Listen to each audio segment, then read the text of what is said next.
Hello friends, મારું નામ doctor હર્ષ પટેલ છે. હું સિદ્ધાર્થ ડેન્ટલ કેર જહાંગીરપુરામાં પ્રેક્ટિસ કરું છું. આજે આપણે જોઈશું કે મોઢાની કાળજી કઈ રીતે રાખવી જોઈએ. સૌથી પહેલાં તો આપણે 2 ટાઈમ બ્રશ કરવું જોઈએ, સવારે ઉઠીને અને રાત્રે સૂતા પહેલાં ખાસ. રાત્રે સૂતા પહેલાં એટલા માટે કેમ કે દિવસે આપણે કંઈક ને કંઈક ખાતા રહીએ છીએ, પીતા રહીએ છીએ, જીભ દાંતમાં ફેરવતા રહીએ છીએ, એનાથી દાંત સાફ થતા રહે છે.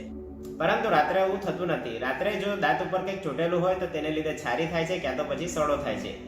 તેથી રાત્રે સૂતા પહેલા બ્રશ કરીને સૂવું જોઈએ. બીજું, દિવસમાં એકવાર ફ્લોસ કરવું જોઈએ. ફ્લોસ એટલા માટે કેમ કે બ્રશ કર્યા પછી 2 દાંતની વચ્ચેનો દાંતનો ભાગ બરાબર સાફ નથી થતો. એને સાફ કરવા માટે ફ્લોસનો જ ઉપયોગ કરવો પડે છે. ત્રીજું, આપણે જે ટૂથબ્રશ વાપરીએ છીએ તેને દર 3 મહિને બદલી કાઢવું જોઈએ.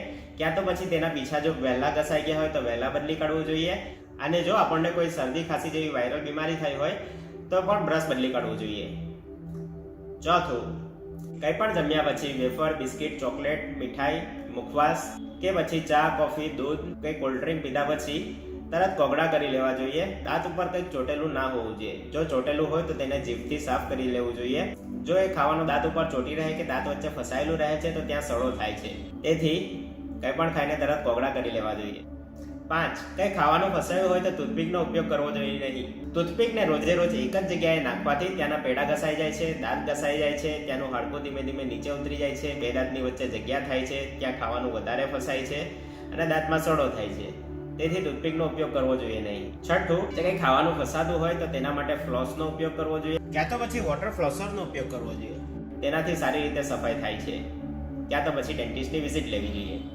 7મું, દાંતમાં કોઈ પણ જાતની તકલીફ હોય, દાંતમાં દુખાવો, સેન્સિટિવિટી, છારી જામી હોય, દાંતમાંથી લોહી નીકળતું હોય, ચાંદી પડતી હોય, ખાવાનું ફસાતું હોય કે પછી દાંતનો રંગ બદલાઈ ગયો હોય, દાંત કાળો થઈ ગયો હોય, દાંત તૂટી ગયો હોય, દાંતમાં ક્રેક પડી હોય, દાંતમાં જગ્યા થતી હોય એવું લાગે તો દાંતના ડૉક્ટરની અવશ્ય મુલાકાત લેવી જોઈએ. 8, દર 6 મહિને દાંતના ડૉક્ટરની વિઝિટ અવશ્ય લેવી જોઈએ.